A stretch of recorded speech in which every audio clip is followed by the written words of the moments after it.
আসসালামু আলাইকুম। আবার একটা নতুন কুকিং ভিডিও নিয়ে আসলাম।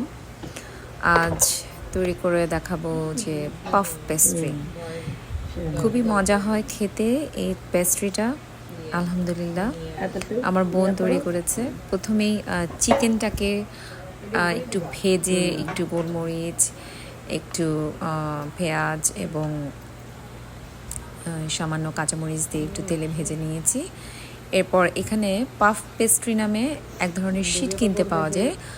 ওই শীটটাতে আমরা মানে মাংসের স্টাফিংটা বসিয়ে দিয়েছি এবং দেখতেই পেলেন যে সুন্দর করে কাঁটা চামচ দিয়ে এক ধরনের শেপ দিয়ে দিলাম যাতে দেখতে একটু সুন্দর হয় এবং তার উপরে এগ ব্রাশ করে দিলাম যাতে যখন এটা ওভেনে দিলাম আমরা তা যাতে একটু সুন্দর একটা রং তৈরি হয়।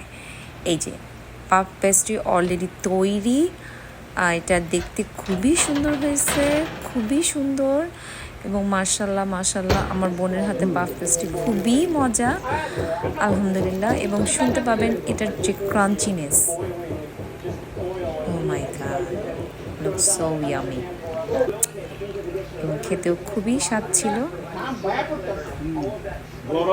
খুবই মজা করে আমরা পাফ পেস্ট্রিটা এনজয় করছিলাম। আলহামদুলিল্লাহ, সবাই ভালো থাকবেন। আল্লাহ হাফেজ।